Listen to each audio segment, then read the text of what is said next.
కావేరి గారు, మీ అమ్మగారికి ఎలా ఉంది? బాగోలేదు విశాల్ గారు, జ్వరం ఎక్కువగా ఉంది. మీరేంటి సైడ్కి వెళ్లకుండా ఇక్కడే ఉండిపోయారు? మీ అమ్మగారికి బాలేదంటే చూడకుండా వెళ్ళబుద్ధి కాలేదండి, అందుకే చూసి వెళ్దామని వచ్చాను. ఇంతకీ మీ అమ్మగారిని హాస్పిటల్కి తీసుకువెళ్లారా? మా బావే డాక్టర్ అండి, తను టాబ్లెట్స్ ఇచ్చి వెళ్ళాడు. వాటిని పొద్దుట స్నేహ ఒకటి వేసిందంట, ఇప్పుడు ఇంకొకటి వేయాలి. అది సరే, ఆవిడ అసలు ఏమైనా తిన్నారా? ఎందుకంటే ఖాళీ కడుపుతో టాబ్లెట్స్ వేయకూడదు. అమ్మా అమ్మా, ఏమైనా తిన్నావా? లేదు బిడ్డ.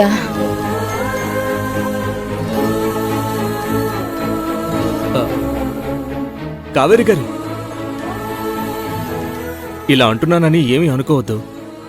ఈ టైంలో బ్రెడ్ వాళ్ళు తినలేరు. నేను వెళ్ళి ఇడ్లీ తీసుకొస్తాను. వద్దండి, మా అమ్మని నేనే చూసుకుంటాను. మీరు సైడ్ దగ్గరికి వెళ్ళండి, అక్కడ వర్క్ ఆగిపోతుంది.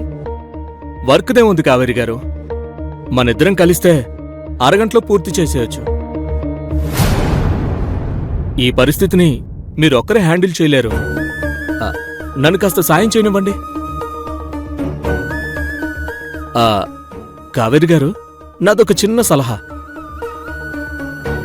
ఈ పరిస్థితుల్లో ఇడ్లీ కంటే కూడా ఉప్మా చేసి నిమ్మరసం పిండి తినిపిస్తే బెటరేమో. వాళ్ళ నోటికి కూడా బాగుంటుంది.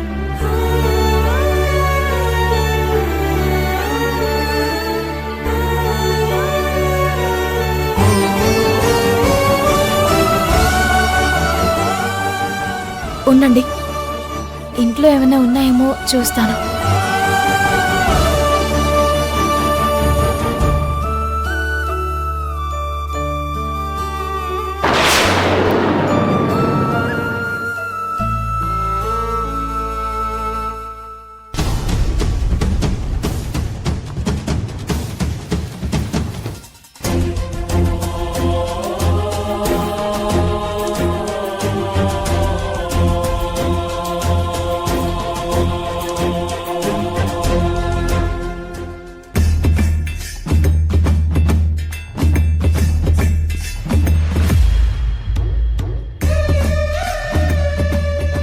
అది కరెక్ట్ ప్లేస్.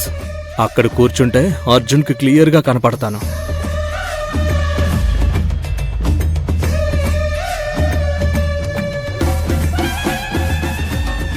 కావేరి గారు, మీరు వెళ్ళి మీ అమ్మగారి దగ్గర ఉండండి, నేను ఆనియన్స్ కట్ చేస్తాను.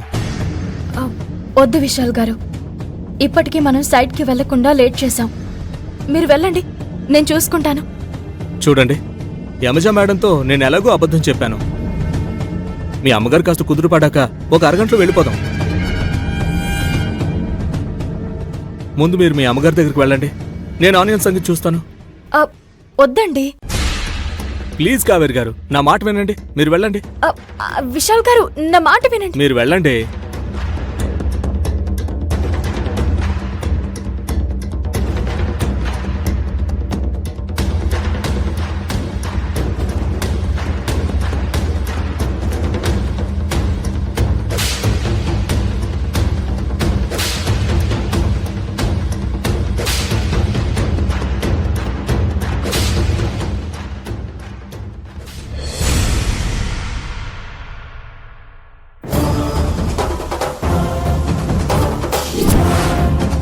పొద్దున్న నన్ను చూసి నవ్వావు కదరా అర్జున్, ఇక జన్మలో ఆ నవ్వు నీ ముఖం మీద కనిపించదు.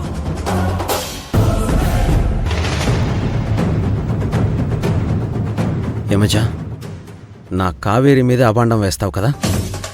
నా కావేరి కల్లో కూడా తప్పు చేయదు. అసలు తప్పు అంటే ఎలా ఉంటుందో కూడా తనకు తెలీదు. తన క్యారెక్టర్ ఎలాంటిదో ప్రూవ్ చేస్తాను.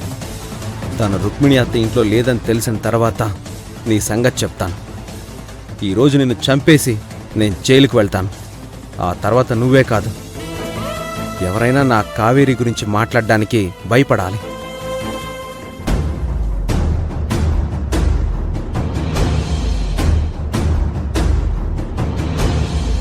ఇక అర్జున్ వచ్చే టైం అయింది. వాడు రాగానే వాడికొక రొమాంటిక్ సినిమా చూపిస్తా.